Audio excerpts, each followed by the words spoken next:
ಏನ್ ಮಾಡ್ತಾ ಇದ್ದೀರಿ ಇಲ್ಲಿ?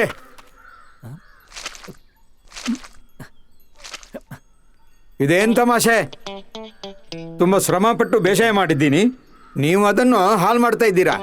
Sorry uncle. ಮತ್ತಿದೇನು ಕೈಯಲ್ಲಿ ಎತ್ತಿ ಹಿಡ್ಕೊಂಡಿದ್ದೀಯಾ? ಕೆಳಗೆ ಹಾಕದನ್ನ. ಧೀರಜ್, ಇಲ್ಲಿಂದ ಹೋಗ್ಲಿಕ್ಕೆ ಹೇಳು. ನೀವಿಲ್ಲಿ ರೀಲ್ಸ್ ಮಾಡ್ತಿದ್ದೀರಾ? ಧೀರಜ್, ನಾನೇನಾದ್ರೂ ಹೆಲ್ಪ್ ಮಾಡ್ಲಾ? ನನಗೂ ಒಳ್ಳೆ ರೀಲ್ ಮಾಡಕ್ಕೆ ಗೊತ್ತು. ಆದ್ರೆ ಅದು ಅಂಕಲ್. ಅರೆ, ಅಪ್ಪ ಸಿಟ್ಟು ಮಾಡ್ತಾ ಇರ್ತಾರೆ, ಆದ್ರೆ ಅವರು ಮೃದು ಮನಸ್ಸಿನವರು. ಸರಿ.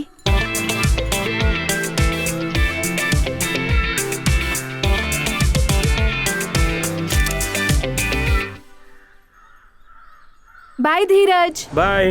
Thank you. ಹೋಗೋಣ.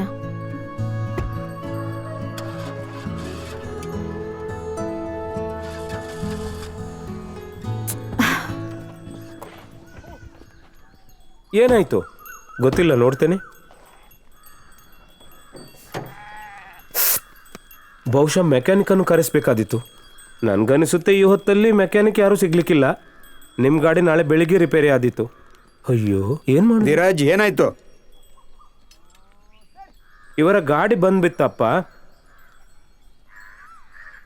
ಸರಿ, ನಿನ್ನ ಗೆಳೆಯರಿಗೆ ಹೇಳೋ ಮನೆಗೆ ಬಂದು ಊಟ ಮಾಡ್ಲಿ. ಗಾಡಿ ರಿಪೇರಿ ಆದ ನಂತರ ಹೋಗ್ಬೋದು.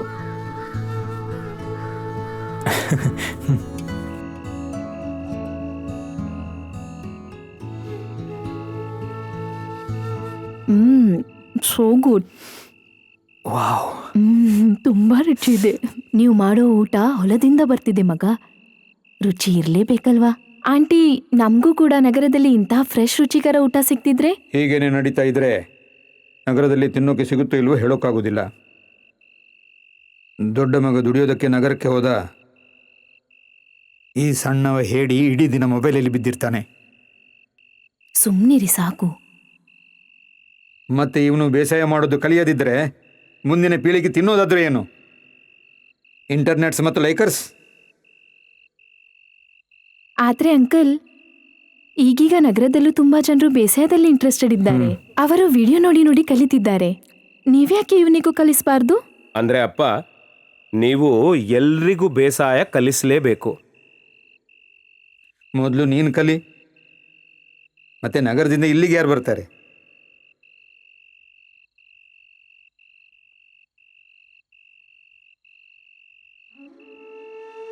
ನೀವು ಯಾರಾದ್ರೊಬ್ರು ನನಗೆ ಹೆಲ್ಪ್ ಮಾಡಬೇಕು. ಪ್ರಗತಿ ಆಗೋದಕ್ಕಿಂತ ಮುಂಚೆ ಭಾರತದವರು ಬೇಸಾಯದಲ್ಲಿ ತುಂಬಾ ನಿಪುಣರಾಗಿದ್ರು. ಆದ್ರೆ ಈಗ ನಮ್ಮಂತವ್ರಿಗೆ ಬೇಸಾಯದ ಬಗ್ಗೆ ಏನೂ ತಿಳಿದಿಲ್ಲ. ನನ್ನ ಅಪ್ಪ ಯಾವಾಗ್ಲೂ ಹೇಳ್ತಾರೆ, ನಿಮ್ಮಂತವ್ರು ಬೇಸಾಯದ ಬಗ್ಗೆ ತಿಳ್ಕೊಳ್ಳೋದಿದ್ರೆ ಮುಂದಿನ ಪೀಳಿಗೆ ತಿನ್ನೋದಾದ್ರೂ ಏನನ್ನು. ಆದ್ರಿಂದ ಬನ್ನಿ, ನೀವು ನಾವು ಸೇರಿ ಬೇಸಾಯದ ಬಗ್ಗೆ ತಿಳಿಯೋಣ. ಅಂಕಲ್, ನೀವು ಹೇಳಿದಿರಿ ಜನರು ಹಳ್ಳಿಗೆ ಬಂದು ಕಲಿಯುವುದಿಲ್ಲ ಅಂತ. ಆದ್ರೆ ನಾವು ಅಲ್ಲಿಗೆ ರೀಚ್ ಆಗ್ಬೋದಲ್ಲ. ನೀವು ಧೀರಜ್ಗೆ ಫಾರ್ಮಿಂಗ್ ಕಲಿಸಿ, ನಾವು ನಿಮ್ಮ ವಿಡಿಯೋ ರೆಕಾರ್ಡ್ ಮಾಡಿ ಸೋಷಿಯಲ್ ಮೀಡಿಯಾದಲ್ಲಿ ಹಾಕ್ತೇವೆ.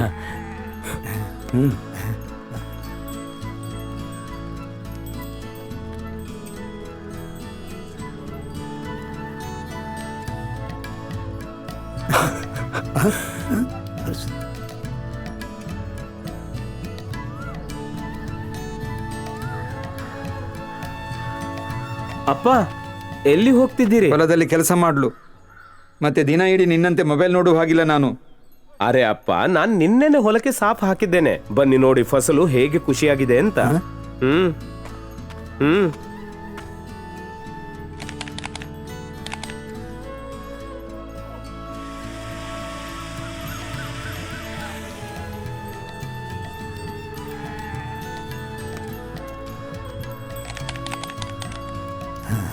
ಹೊಸ ಪೀಳಿಗೆ ಹೊಸ ಸಮಾಧಾನ.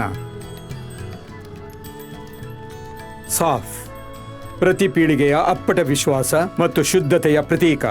ಅದು ನಿನ್ನೆನೂ ಇತ್ತು, ಇಂದು ಇದೆ, ನಾಳೆನೂ ಇರುತ್ತೆ.